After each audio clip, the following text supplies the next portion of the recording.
اگر کوئی یوں کہے کہ دیکھو حضرت عیسیٰ علیہ السلام بھی تو اب آئیں گے، تو وہ بھی تو سرکار صلی اللہ تعالی وسلم کے بعد ہیں اور نبی ہیں، وہ آئیں، اس کے تعلق سے آپ کیا جواب ارشاد فرمائیں گے؟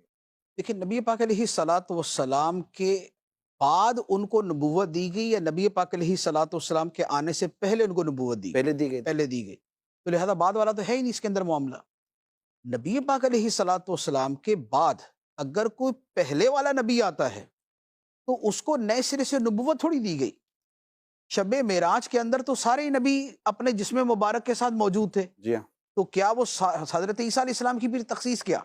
سارے کے سارے نبی اپنے اجسام مبارکہ کے ساتھ موجود تھے۔ نبی پاک علیہ الصلوۃ والسلام نے حج کے موقع پہ فرمایا کہ میں نے حضرت موسیٰ علیہ الصلوۃ والسلام کو دیکھا کہ یہاں سے وہ گزر رہے تھے، حضرت صالح علیہ السلام کو دیکھا یہاں سے گزر رہے تھے، تو وہ بھی تشریف فرما تھے۔ تو جو عقیدہ ہے وہ یہ ہے کہ نبی پاک علیہ الصلوۃ والسلام کی تشریف آوری کے بعد کسی کو نئے سرے سے وصف نبوت، منصب نبوت نہیں دیا، نیا نبی نہیں آئے گا۔ نیا نبی نہیں آئے گا۔ پہلے سے جن کے پاس نبوت ہے وہ تو باقی ہے، نبوت زائل تو نہیں ہوتی، تو سارے کے سارے نبی تو پہلے حضرت عیسیٰ علیہ السلام جب تشریف لائیں گے تو وہ ان کا آنے کا جو ہوگا جو سارا معاملہ، اس کے تعلق سے آپ ناظرین کی کیا رہنمائی فرمائیں گے؟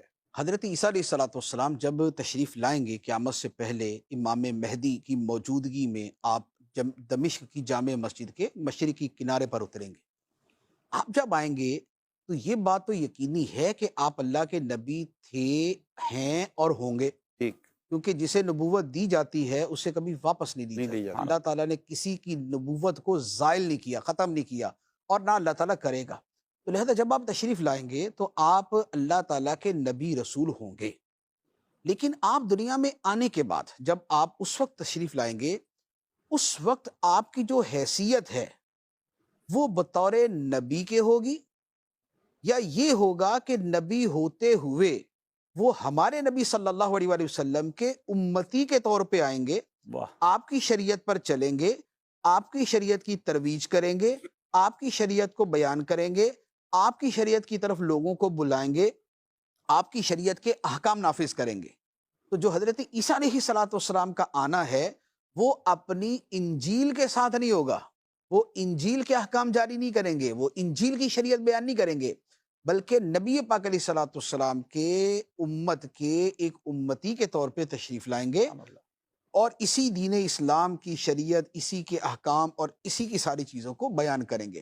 تو لہٰذا آپ کا وہ جو آنا ہوگا، آپ نبی ہوں گے لیکن وہ آنا بطور نبوت کے نہیں ہوگا بلکہ بطور امتی کے۔ اتنا واضح ہے کہ یہ پورا کچھ نبی پاک علیہ السلام کی احادیث میں موجود ہے، جہاں قیامت کی نشانیاں بیان ہوئیں۔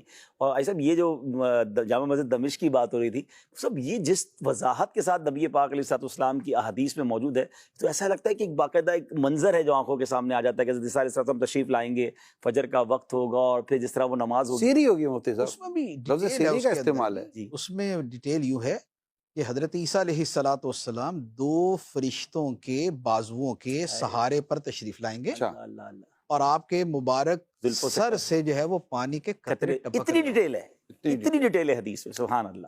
پھر جب آئیں گے تو اس وقت آنے کے بعد فجر کی نماز ہوگی، اقامت ہوگی، ہائے ہائے، اور اقامت کہی جائے گی تو آپ سے عرض کیا جائے گا کہ آپ امامت فرمائیں۔